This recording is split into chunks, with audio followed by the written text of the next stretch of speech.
Hi guys, എന്നത്തെയും പോലെ ഇന്ന് ഷോർട്ട് വീഡിയോ അല്ല. ഒരു 12 സെക്കൻഡ് 10 സെക്കൻഡ് 15 സെക്കൻഡ് എന്ന പോലെ ഇന്നത്തെ വീഡിയോ കുറച്ച് ലെങ്തിയാണ്. ഒരു മിനിറ്റിന് അപ്പുറത്തേക്ക് പോയിട്ട് വേറെ ഒന്നുമല്ല, എൻ്റെ ബർത്ത്ഡേ ആണ്. അപ്പോൾ എല്ലാവരും എന്നെ വിഷ് ചെയ്യുക. നല്ല കാറ്റ് വീശുന്നുണ്ട്. ഞങ്ങളുടെ ഇവിടുത്തെ വാക്കിംഗ് സ്ട്രീറ്റാണ്, നല്ല സൂപ്പർ സ്ഥലമാണ്. അയ്യോ, വിഷയത്തിൽ നിന്ന് വിട്ടുപോയി. എൻ്റെ ബർത്ത്ഡേ ആണ്, വേറെ ഒന്നുമല്ല. അപ്പോൾ ഞങ്ങൾ പാടത്ത് കൊണ്ടുവച്ചിട്ടാണ് ഈ കേക്കൊക്കെ കട്ട് ചെയ്യണേ. ഞാനും എൻ്റെ മോളും ഹസ്ബൻഡും ഇവർ രണ്ടുപേരും കൂടി എനിക്ക് സർപ്രൈസ് തന്നതാണ്. 12 മണിക്കാണ് ഈ പ്രതിഭാസം നടക്കുന്നത്.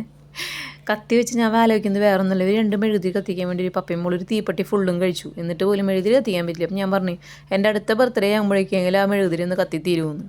എവിടെ നിന്ന് കത്തിക്കാനും പറ്റിയില്ല. ലാസ്റ്റ് മെഴുകുതിരി എൻ്റെ അടുത്ത് കളഞ്ഞു. അങ്ങനെ ഞങ്ങൾ കേക്കൊക്കെ കട്ട് ചെയ്ത് എല്ലാ പ്രാവശ്യം ഞാൻ കേക്ക് കട്ട് ചെയ്ത് എൻ്റെ ഹസ്ബൻഡ് എനിക്ക് എല്ലാ വട്ടം ബർത്ത്ഡേക്ക് സർപ്രൈസ് തരാറുണ്ട്. എല്ലാ പ്രാവശ്യം ഞാൻ കേക്ക് കട്ട് ചെയ്യാറ് കുറച്ച് അമ്മമാരെ കൂടെ അല്ലെങ്കിൽ കുറച്ച് പിള്ളേരെ കൂടെ ആയിരുന്നു. ഈ പ്രാവശ്യം അത് നടന്നില്ല. ഒരു എൻജോയ്മെൻറ്റ് പോയി. എന്നാലും ഞാൻ ഹാപ്പി ആയിരുന്നു. ബിക്കോസ് ഇവർ രണ്ടുപേരെന്ന് പറയുന്നത് എനിക്ക് എൻ്റെ അമ്മയും അച്ഛനും എല്ലാമാണ്. കാരണം ഞങ്ങളുടെ ജീവിതത്തിൽ അങ്ങനെ ഞങ്ങൾ 3 പേരല്ലാണ്ട് വേറെ ആരുമില്ല. ഞങ്ങളുടെ സങ്കടങ്ങളും സന്തോഷങ്ങളിലൊന്നും പങ്കെടുക്കും കുറേ നല്ല കൂട്ടുകാരുണ്ടെന്നല്ലാണ്ട്. അപ്പോൾ എൻ്റെ ഓരോ സബ്സ്ക്രൈബേഴ്സിൻ്റെ ഈ വീഡിയോ കാണുക, ലൈക്ക് തരാൻ, എന്നെ വിഷ് ചെയ്യുക, കമൻറ്റ് ചെയ്യുക, സബ്സ്ക്രൈബ് ചെയ്യുക.